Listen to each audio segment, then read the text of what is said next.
यत्र रघुनाथ कीर्तनम तत्र तत्र कृतमस्तकाञ्जलिर्वाचितं वाष्पवारि परिपूर्ण लोचनं मारुतिं नमामि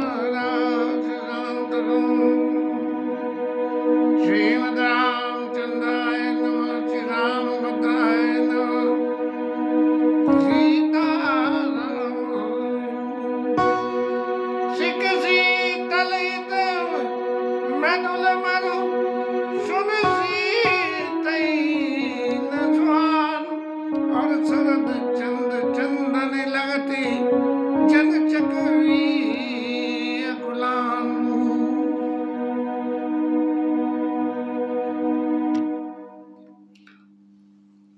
सीता मैया को बड़े बूढ़ी जो कोई भी महिला सदस्य अयोध्या में उस समय उनके सामने मौजूद थे, सब सलाह देने लगे कि आप न जाओ, राजा कह रहे हैं वो बात सही है। इन सब बातों को देख के, क्योंकि राम जी, सीता जी और लक्ष्मण जी तीनों आदमी राजा के सामने आए हैं, तीनों लोगबाग राजा के सामने आए हैं और लोगबाग ये समझा रहे हैं, लेकिन फिर भी समझ में नहीं आ रही है। तो ये सुन के अब कैकेयी को तो ऐसा एक्टिंग करनी पड़ी कि जैसे कि कहीं ऐसा ना हो कि ये तीनों वहाँ से आ गए, एक से तो तीन हुए वोट जाने वाले, और उन तीनों के ऊपर अगर तीनों को समझाया, तीनों ने सलाह कर ली तो को तो रुक न जाए। तो ऐसा समझ के सुनीता उठी कई की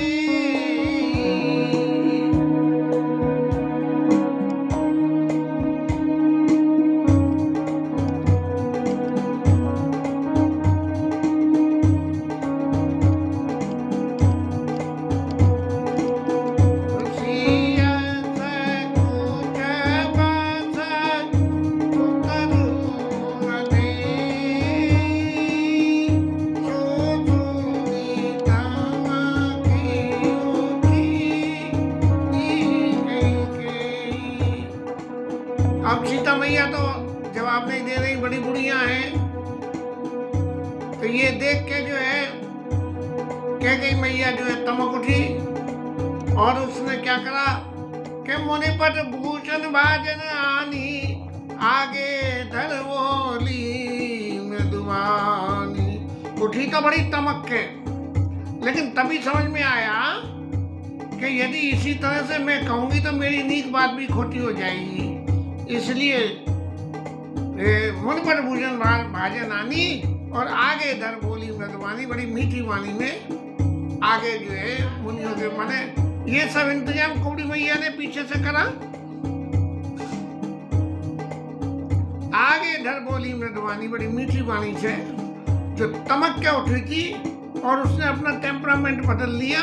इसका मतलब ये है कि उसने अपने आप को ये समझ में आया कि मैं जो कुछ कर रहे हूँ वो गलत है, और राम जी से बोली न पाई प्राण प्रिय तुम रघुबीरा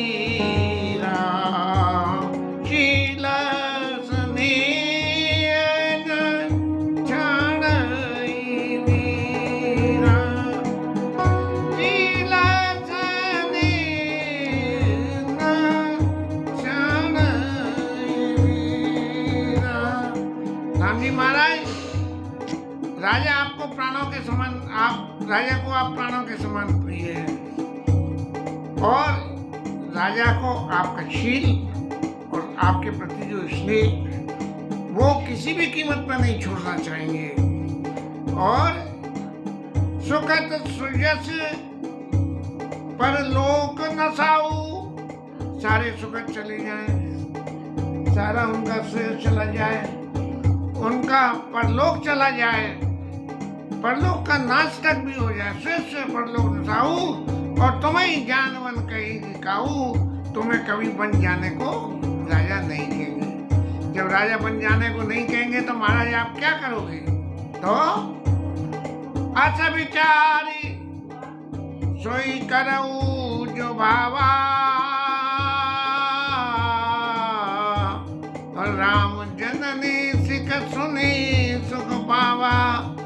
इसलिए जो महाराज आपको अच्छा लगे वो करो। तो राम जी महाराज को तो बड़ी खुशी हुई कि कम से कम जी इतने सारे रोकने वालों में एक तो भेजने धक्का देने वाला दोबारा से बोला कि महाराज तुम्हें जाने की नहीं कहेंगे, इसलिए जो तुम्हें अच्छा लगे वो तुम काम करो। और न पाई बचन बान सम लागे, करई न प्राण बयान अभागे। राजा को कह गई कि ये वचन ऐसे लगे जैसे किसी ने बाण मारे हो, और बार बार कहने लगे कि अरे मेरे प्राणों, तुम इस शरीर को छोड़ के क्यों नहीं चले जाते हो। सो कभी कल मूर्छित नर नाऊ, का करिय कछु सूझ न खाऊ। अब किसी को ये सूझे ही नहीं कि करें क्या। और जब विपरीत परिस्थितियां हो जाती हैं तो कोई एक आध ही ऐसा धैर्यवान व्यक्ति होता है जो समय के अनुसार उचित बात को कहता है, नहीं वरना या तो लोग चुप रहते हैं या एडवर्स बात ही बोलते हैं, फेवर की बातें नहीं बोलते हैं जिससे काम चल जाए। तात राम तुरत मुनि वेश बनाई, क्योंकि उन्होंने लाके वो बनवासी वस्त्र रख दिए थे, इसलिए राम जी महाराज ने फटाफट बाथरूम में जाके और कपड़े बदल लिए और चले जनक जननी सिरनाई। चले जनक जननी सिरनाई, माता को और पिता को चरण नवा के और महाराज राम जी चल दिए। और शायद ऐसा भी है कि राम जी ने वेश बदला रामचरितमानस के हिसाब से, लेकिन प्रत्यक्ष में देखते हैं राम जी के अनुकरण करने वाले लक्ष्मण जी महाराज हैं, तो लक्ष्मण जी महाराज ने भी वेश बदल लिया। और सीता मैया ने वेश बदलने की इच्छा पैदा करी, कही, प्रकट करी। तो कहते हैं ऐसा है कि उसी वक्त वशिष्ठ जी महाराज ने जो है रामलीला में हमने देखा था कि वशिष्ठ जी महाराज ने आके, और वैसे तो चुपचाप बैठे तमाशा देख रहे थे क्योंकि राम जी की लीला को सबको जानते थे कि राम की इच्छा आई तो वही करे, अन्यथा नहीं कोई, इसलिए कोई बोल नहीं रहे थे। लेकिन जब सीता मैया को रायसी वस्त्र त्याग के और वैरागी वस्त्र पहनने की प्रति कैकेयी मैया ने दबाव डाला, तब वशिष्ठ जी महाराज बोलकर उन्होंने, मैंने रामलीला में देखा था कि उन्होंने कहा कि अरे कैकेयी बहुत हो गया, अब तू ज्यादा नाटक करेगी तो मैं तेरे को श्राप दे दूंगा। सजीवन साज समाज सब अनिता बंद समय, बंद विप्र गुरु चरण प्रभु चले कर सबई अचेत।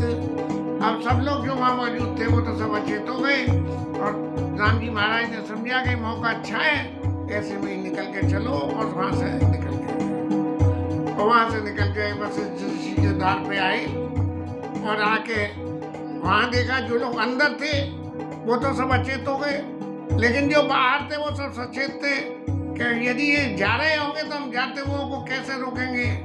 और फिर उन्होंने आके देखे लोग विरह तब ढाड़े, इस विरह से जो है मारे हुए से लोग मरी हुई स्थिति में रोते हुए आंखों से जो खड़े थे, उन सबों को देख के राम जी ने कई प्रिय वचन सकल समझाए, सब लोगों से बड़ी प्रिय बात करी। जैसी कैसी बात करी, भाई आप लोग क्यों इतना तकलीफ मान रहे हो, मेरे लिए बड़ी पुण्य की बात है कि पिता की आज्ञा पालन कर रहा हूँ, और राजा के लिए अपना वचन निर्वाह करना बहुत बड़ी बात है, और भरत जी महाराज राजा बन जाएंगे। और मैं आप लोगों को विश्वास दिलाता हूँ, राजा चाहे मैं बनूं चाहे भरत बनूं, अयोध्या का कोई भी आदमी दुखी नहीं रह पाएगा। किस मामले में? सिर्फ एक इस मामले को छोड़ के कि राम यहाँ नहीं है, बाकी सब काम यथा स्थिति में चलते रहेंगे। कहते तो ऐसा भी है कि राम जी के जाने के बाद भरत जी के राज्य में कोई नई संतान उत्पत्ति नहीं हुई, कोई मरा नहीं, अवध्यास सब राखें प्राणा कि राम जी आएंगे, राम आएंगे, इसलिए जो है सब लोग अपने प्राणों को जैसा तैसे रक्षा कर रहे हैं। कोई भोग विलास कोई कुछ काम नहीं हुआ, कई प्रिय वचन सकल समझाए, ऐसे सब लोगों को समझाया कि आप लोग जरा भी चिंता न करें, हम मेरा रहना न रहना से आपको कोई भी तकलीफ नहीं होगी। और विप्रबंध रघुवीर बुलाए, सारे ब्राह्मणों को बुला के कहा कि गुरुजन कई वर्ष शासन दीने आदर दान विनय वर्ष कीने, 1 वर्ष का सबको अन्नदान किया। पुण्य काम करने के लिए कभी भी जो है दान करने का नंबर आवे तो ब्राह्मणों को वर्षासन दिया जाता है 1 वर्ष के लिए। तेरह वेरह भी होती है तो 1 वर्ष के लिए, ब्याह शादी होता है तो भी, कोई भी कार्य हो जिसमें हो तो ब्राह्मणों को दान किया जाता है। और जाचक दान मान संतोषे, जो अयोध्या में मांगने वाले थे उन सबका संतोष कराया, उनको भी कुछ दिया। लेकिन इस बात में थोड़ा सा संदेशा लगता है कि ये महाराज जाचक अयोध्या में आए कहाँ से, क्योंकि जाचक सकल अजाचक कीने राम जी का विवाह हुआ था, तब इतना दान किया महाराज ने कि सब जाचक जो है जाचक हो गए थे, लेकिन फिर भी जाचक है। तो ये निश्चित ही अयोध्या से बाहर के याचक होंगे जो अयोध्या में पहुंच गए कि वहाँ बहुत माल मिल लिया है। जैसे आजकल जो है ये राम मंदिर की स्थापना में जो है सारे याचक और सब जनता वहाँ पहुंच रही है, तो दान मान परतोष हो रहा है सब लोगों का। जाचक दान मान संतोषे, मीत पुनीत प्रेम परतोषे। और जो उनके मिलने जुलने वाले थे राम जी के, उन सबको बड़े प्रेममय भाषा से सबको समझा के, और दासी दास बुलाए वो ओरी गुरु सौंप बोले कर जोड़ी। गुरु जी महाराज से बोले सबरे दासी दासियों को बुला के देखो मैं तो नहीं हूँ और राजा की स्थिति ऐसी है नहीं, इसलिए प्रभु आप ही इन सबकी जो है केयर टेकर हो और सबके साथ समार गोसाई करब जनक जननी की नाई। माता पिता की तरह से जो है सब लोगों की साथ समार, जब तक भरत जी ना है तब तक आप करना। और बार जोर जुग पानी, बारई बार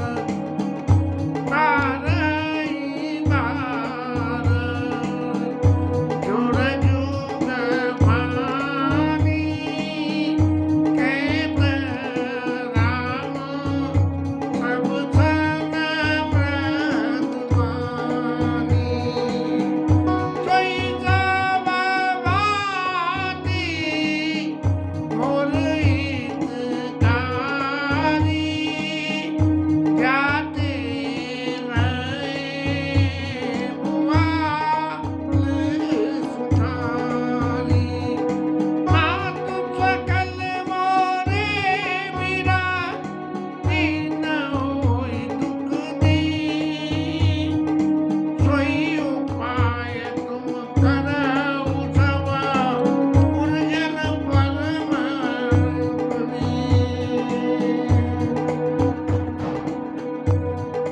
सब लोगों को इंडिविजुअली अलग अलग सबको बोल बोल के उनसे विनय करके उनसे प्रार्थना करके सबके संग बार बार जोड़ी जुग पानी दोनों हाथ जोड़ के राम जी महाराज कह रहे हैं कि गुरु जी महाराज आप वो उपदेश करना जिससे कि राजा सुखी रहे, जनता आप वो सब काम करना जिससे कि मेरे लिए सबसे ज्यादा हितकारी होगा।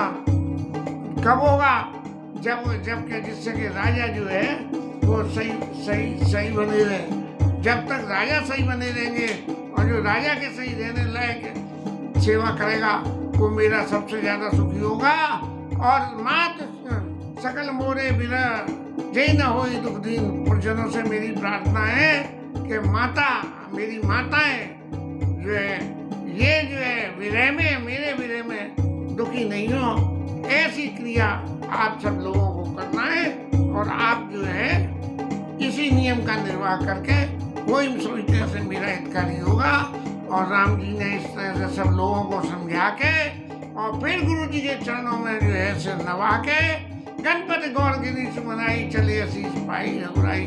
गुरु जी से आशीर्वाद पाके और राम जी महाराज चल दिए।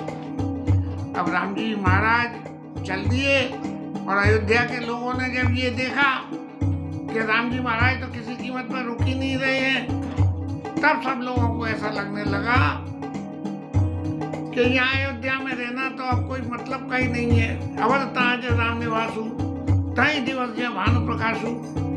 तो तो यहाँ रहना कोई मतलब का नहीं है। इसलिए सब लोगों ने एक ही बात सोच के कि यहाँ न रहने से अच्छा है राम चलत अति भय विषादु, सुन न जाए अरज विषाद विपस,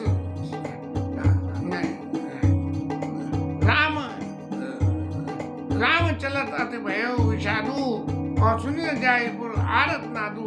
जिस तरह से लोग की आर्तता से दुखी हो रहे हैं वो सुना नहीं जा रहा है, अपने अपने भावों को लोग व्यक्त कर रहे हैं। कुछ गुण लंक अवध अति शोक, अवध में शोक है और लंका में तो कुछ गुण हो रहे हैं।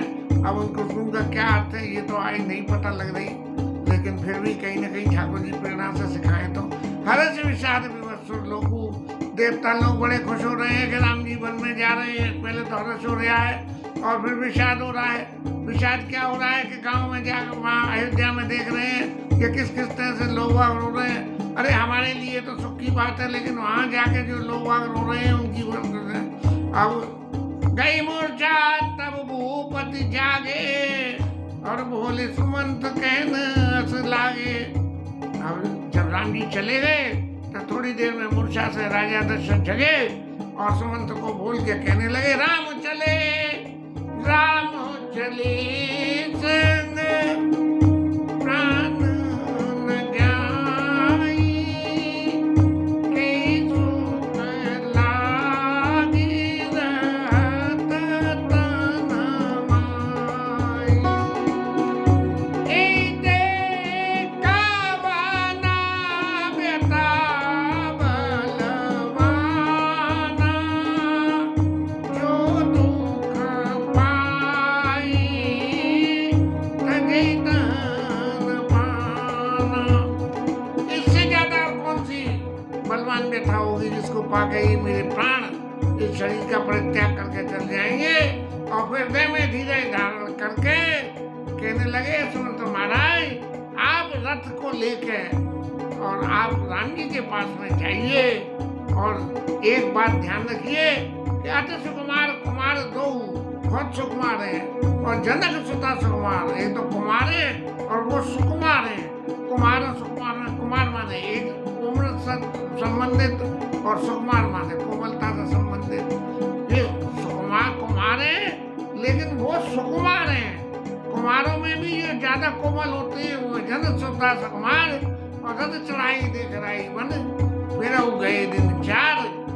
इस तरह से ले जाके उनको रथ में बिठा के और 4 दिन तक वन में घुमा के और दिखा के और महाराज फिर उनको जो है लौट के ले आना ऐसा कह के और फिर कहने लगे कि जो नहीं फिर धीर दो भाई, सत्य संग दृढ़ व्रत रघुराई।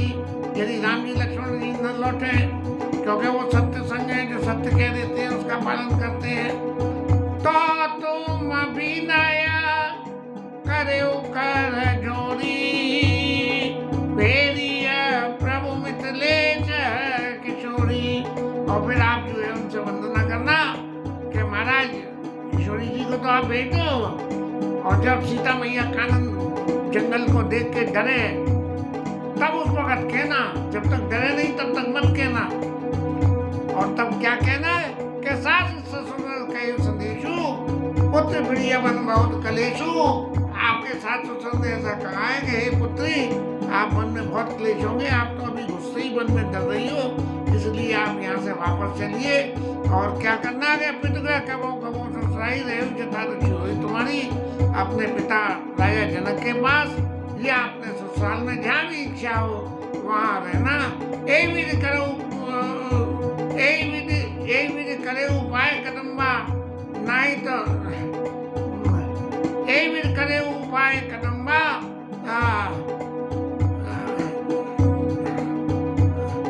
फिर ही तो हो प्राण अवलंबा। कैसे कोई उपाय करना जिससे कि ये लौट के आ जाए, जिससे मेरे प्राणों को थोड़ा सा आधार हो जाएगा, सीता मैया लौट के आ जाएंगी। और नहीं तो क्या होगा, बोले मैं तो मरी जाऊंगा और जब विधाता वाम हो तब किसी का बस नहीं चलता।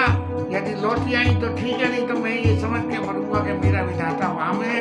बस कई मुझ पर राम लखन सियान दिखाऊं सीता सीता जी, राम जी, लक्ष्मण जी को मुझे दिखाओ।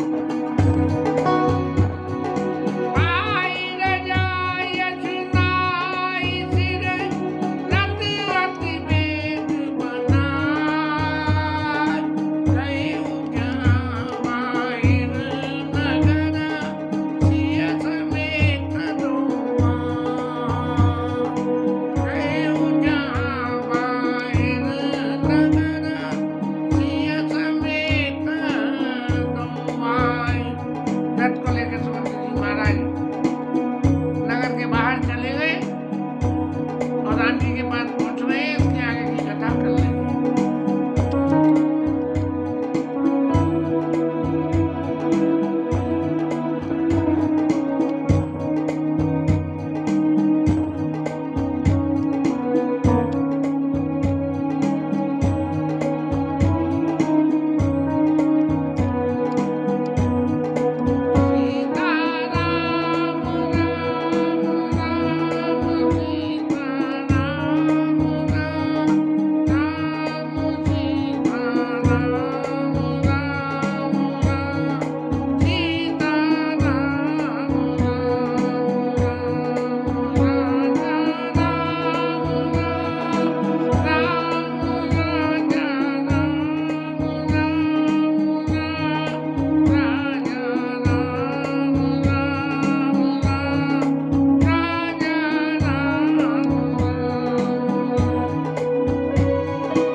उमापति महादेव की जय, श्री राई धरण की जय, श्री राधा रानी की जय। जय